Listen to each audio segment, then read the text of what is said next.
Je ne sais pas ce qu'il y a de pire. Déclencher une série d'événements résultant en la mort de quelqu'un, ou observer passivement une tragédie se produire. Parce que vous ne vouliez pas lever le petit doigt pour aider quelqu'un d'autre. Survivre jusqu'à l'aube. Until Dawn et Until Dawn, un jeu, un film, appartenant au même univers, oui, je vous l'assure, qu'il est essentiel d'expliquer. Dans les profondeurs du mont Washington, là où les ombres dansent avec les arbres, et où le vent chuchote des secrets oubliés, se tapit une légende aussi ancienne que terrifiante, les Wendigo, des créatures nées de la transgression ultime, incarnant la fin insatiable et la déchéance de l'âme. Selon les croyances des tribus algonquines, le Wendigo est l'incarnation du tabou brisé du cannibalisme. Lorsqu'un homme ou une femme, poussé par le désespoir d'être perdu dans ces montagnes, consomme la chair de son semblable, il ou elle ouvre la porte à une métamorphose abominable.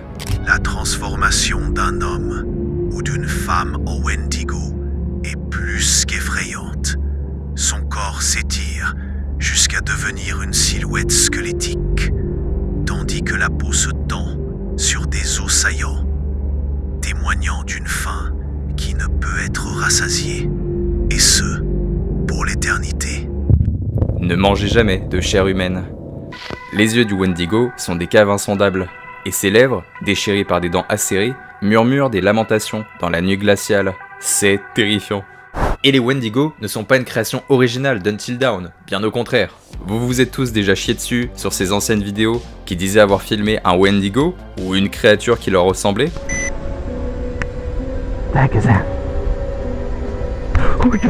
Ça fait partie de la culture populaire, comme Scary Movie. Et du sang.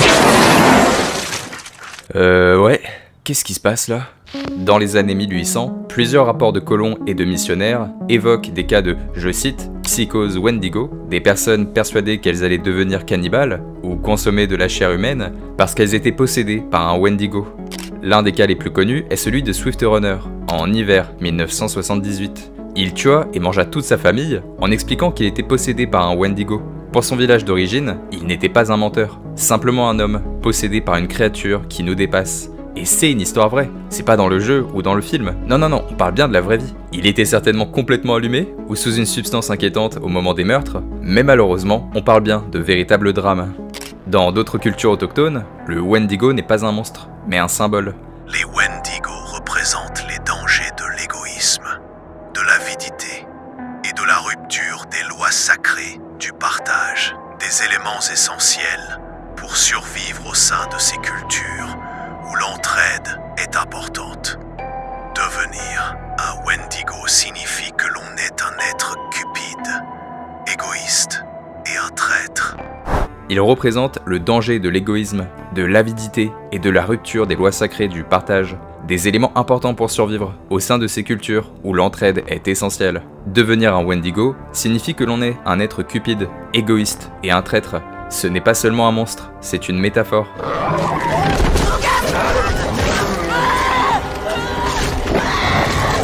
Une métaphore et des légendes qui ont forgé le mythe jusqu'à construire les fondations de l'univers d'Until Dawn. L'histoire où se déroulent les événements du jeu est ancrée dans le mont Washington, un lieu entaché de terribles récits et de légendes.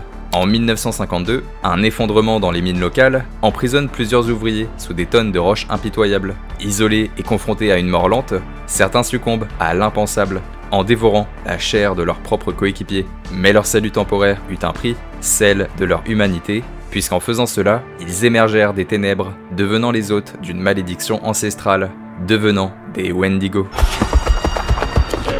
Cours! Cours! Dépêche-toi!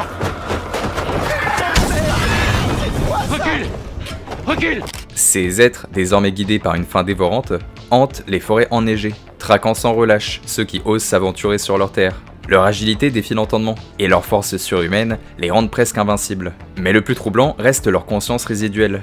Les Wendigo conservent des fragments de leur humanité, ce qui fait qu'ils peuvent murmurer les noms de leurs proches, ou avoir un détail les rendant familiers. Cette dualité entre l'homme et le monstre ajoute une couche supplémentaire d'horreur à leur existence maudite. Ont-ils seulement conscience d'être devenus des monstres? Ont-ils seulement conscience d'avoir dévoré de la chair humaine? Ont-ils seulement eu tort? Dans tous les cas, le mont Washington est le seul témoin silencieux de l'ensemble de ces tragédies. Tout peut se passer très vite sur cette montagne. Et Until Dawn n'est pas simplement un jeu vidéo ou un prochain film. Est-ce qu'il sera bien d'ailleurs? J'en sais rien. Tout le monde se chie un peu dessus sur la qualité du film, ça c'est une certitude. En tout cas, l'univers représente un labyrinthe mental où chaque choix, chaque chemin, c'est pas facile à dire, chaque voie, chaque chemin que vous empruntez vous mène dans une spirale remplie de folie.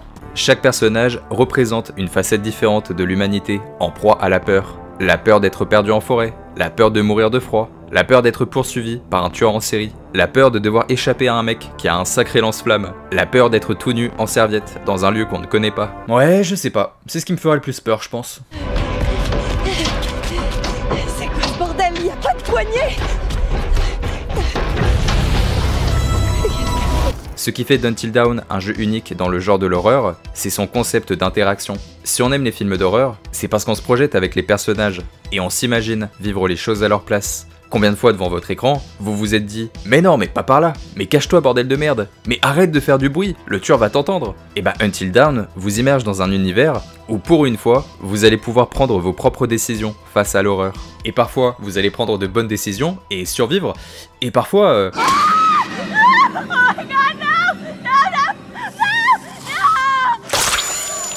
Ouais, ça fait mal. À travers son système de choix et de conséquences, le jeu vous plonge dans l'ambiguïté morale. Aucune action n'est simple, aucune décision n'est sans répercussion.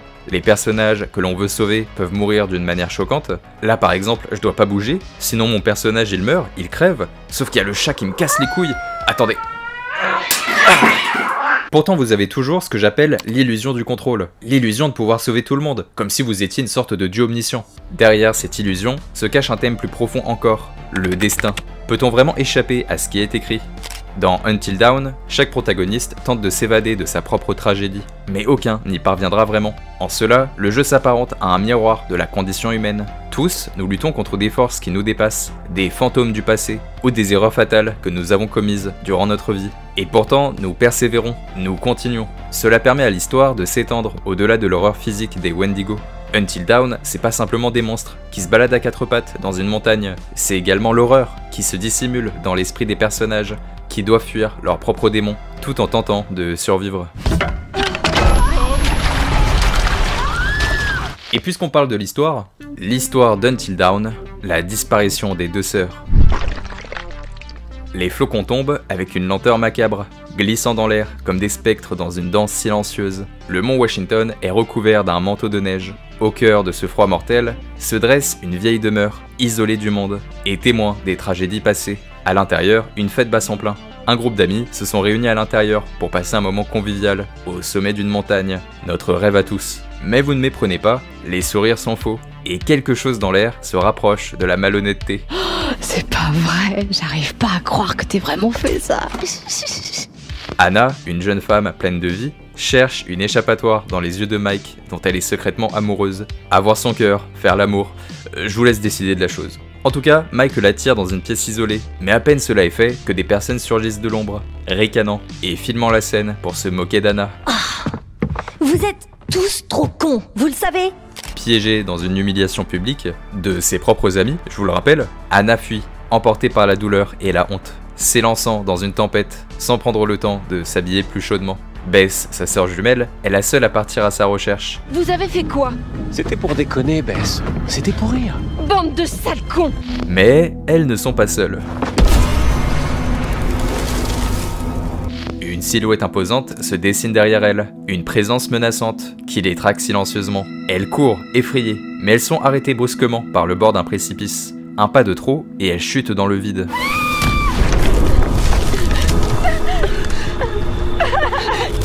Au dernier instant, une main puissante tente de les retenir, mais c'est trop tard. Les ténèbres les engloutissent.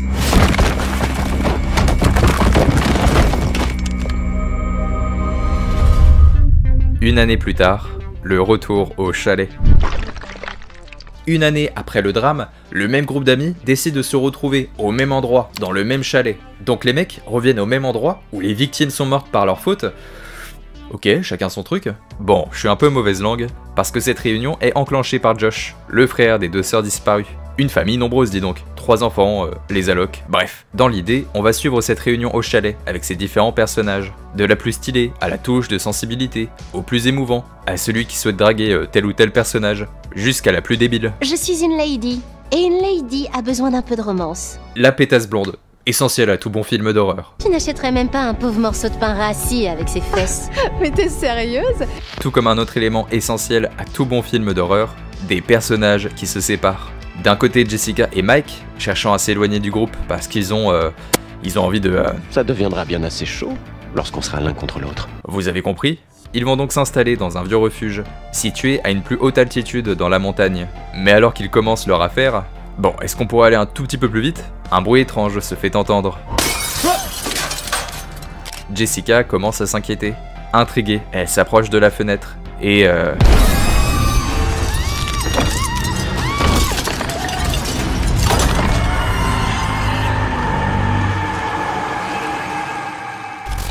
Mike se lance dans une course-poursuite frénétique pour retrouver sa copine et finir ce qu'ils ont commencé sur le canapé. Lorsqu'on sera l'un contre l'autre.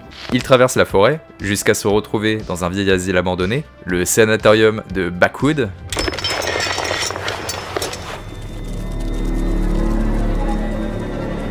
Oh merde.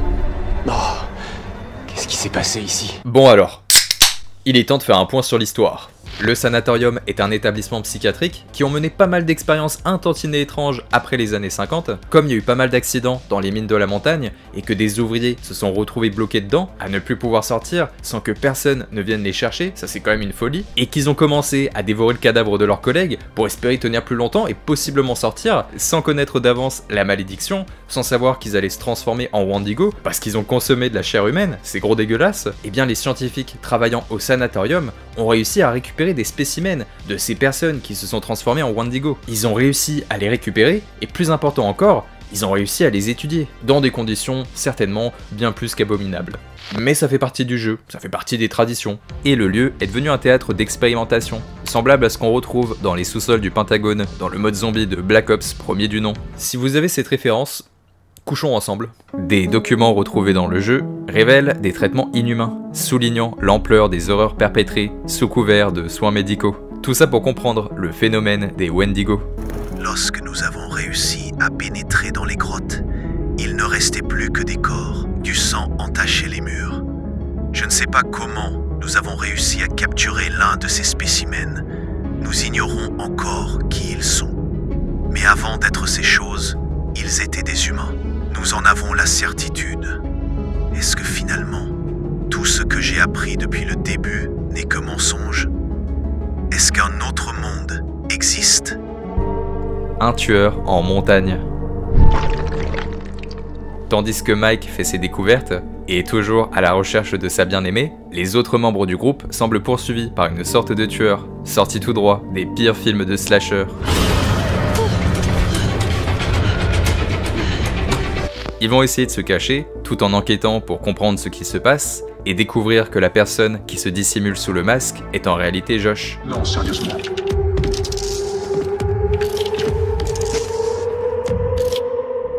Josh ne comptait pas les tuer, seulement leur faire vivre une soirée effrayante pour se venger de la mort de ses deux sœurs. C'est pour cela qu'il a organisé cette réunion au sein du chalet. Pour cela que tous nos personnages sont réunis et en danger. Il a posé tout un tas de pièges dans le chalet principal, des caméras, des enceintes, diffusant des faux sons pour faire croire à la présence de fantômes. Il voulait que ses amis, et je mets amis entre guillemets, ressentent la peur et le sentiment de mourir, comme ses deux sœurs en début d'aventure. Josh est traumatisé et se sent également responsable, puisque le rôle d'un frère est de protéger sa sœur ou ses sœurs. Et je sais à quel point Anna et Bess seraient touchées si elles nous voyaient tous réunis ici pour leur rendre hommage.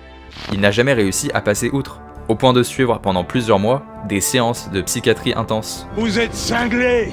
Vous êtes un putain de taré! Espèce de psychopathe! Dans tous les cas, il finira bloqué dans l'antre de la bête, jusqu'à finir par consommer de la chair humaine et donc à se transformer en Wendigo. De mauvaises actions entraînent des conséquences qui sont encore bien pires. Et cette histoire de tueur n'est qu'un prétexte, une annexe pour faire peur aux personnages et donc aux joueurs, et de tenter de te mener sur une fausse piste. Parce que pendant ce temps, la véritable menace devient plus puissante, celle des Wendigo.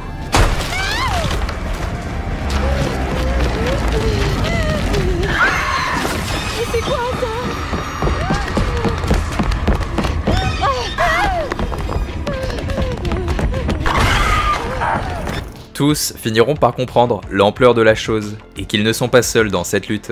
Et oui, parce que dans la montagne se dissimule également un véritable tueur de Wendigo, l'ermite, que le combat commence.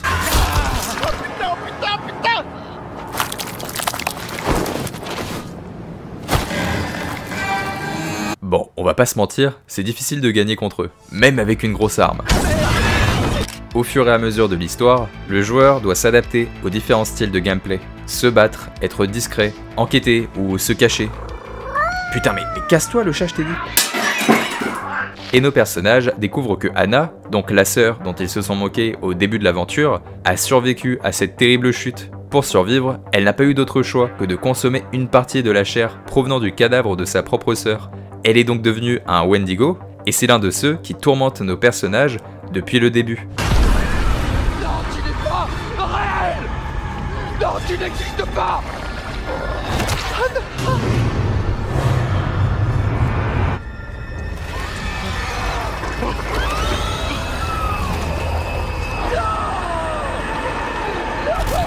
Et c'est ici qu'on s'aperçoit du principe de karma et de cause à effet qui est présent dans le jeu. En faisant une blague de très mauvais goût, ils ont provoqué la mort d'Anna, sauf que Anna, elle est de retour, et c'est à son tour à elle de provoquer leur mort. Chaque choix que vous effectuez peut provoquer la mort de tel ou tel personnage.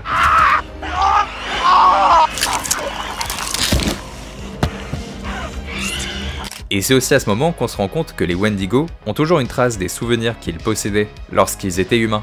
Anna Wendigo, ne peut pas tuer son frère, car elle l'aimait lorsqu'elle était humaine. De la même manière qu'elle ne peut pas vraiment tuer Josh, car elle était amoureuse de lui. Et c'est là qu'on entre dans une mythologie terrifiante. Est-ce que les Wendigo ont conscience d'avoir été des humains, et donc qu'ils subissent la malédiction, en sachant pertinemment que ce sont des monstres? Parce que s'ils ont des souvenirs de leurs proches, et des sentiments qu'ils ressentaient, forcément, ils savent qu'ils ont déjà été humains. Ou alors est-ce qu'on se prend trop la tête, et c'est simplement des loups-garous un peu moches, qui courent à quatre pattes, et qui sont aussi complètement cons. Faut le dire. Il faut le dire. Bien sûr. Après l'ensemble de ces folles découvertes, tous les personnages encore vivants se réunissent au chalet central, pour quitter la montagne. Le problème, c'est que le lieu est envahi par les Wendigo, qui se combattent même entre eux. Bon, je crois qu'on a la réponse, hein. Qui sont complètement cons. Cet affrontement enclenche une fuite de gaz. Mike brise le verre d'une ampoule, puisque si on appuie sur l'interrupteur, le gaz sera en contact de la flamme, qui servait à mettre la lumière, et c'est le personnage de Sam qui appuie sur l'interrupteur, provoquant l'explosion du chalet et des Wendigo.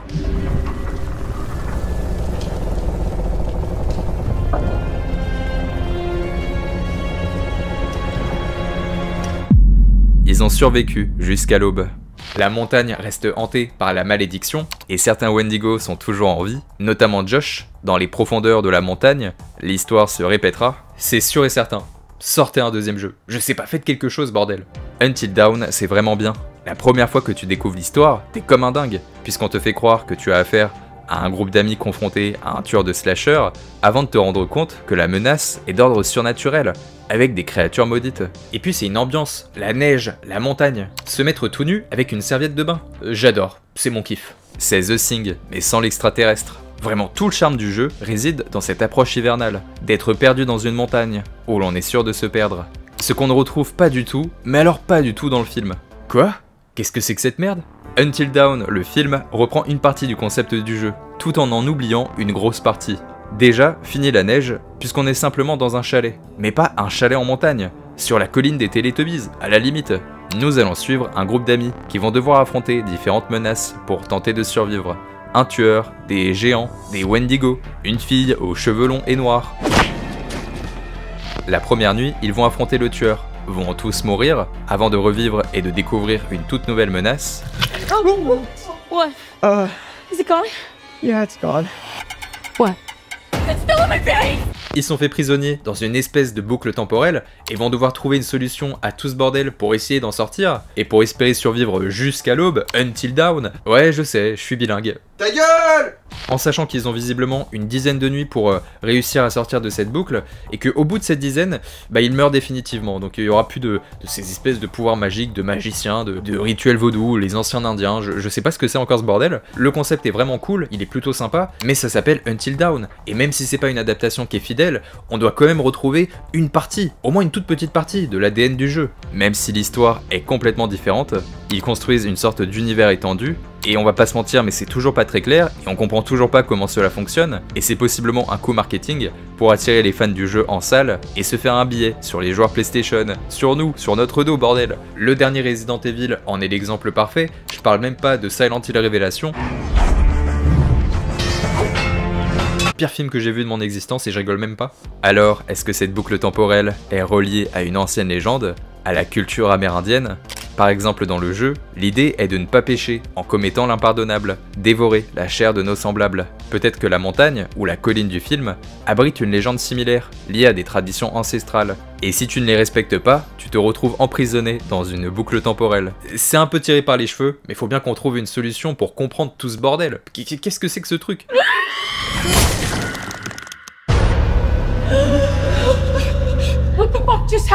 Le réalisateur a dit qu'une adaptation fidèle n'aurait pas été à la hauteur, puisque Until Dawn est déjà un film interactif, à lui tout seul. Et il a pas tort. Until Dawn est un film, même plus immersif qu'un film, puisque c'est vous, le joueur, qui êtes le réalisateur, qui décide de la suite de l'histoire. Si vous voulez faire n'importe quoi, vous pouvez. Si vous voulez jouer de la façon la plus réaliste possible, vous pouvez. Et adapter un jeu qui est déjà un film entier de 8 heures, en seulement quelques heures, 1h30, 2 heures au maximum, dans un véritable long métrage, ouais, ça aurait forcément été décevant.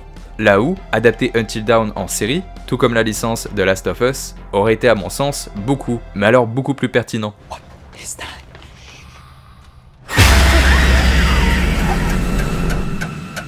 On sera les premiers en salle, et j'espère que vous avez passé un très bon moment devant ce tout petit récap, parce que moi j'ai passé un moment incroyable.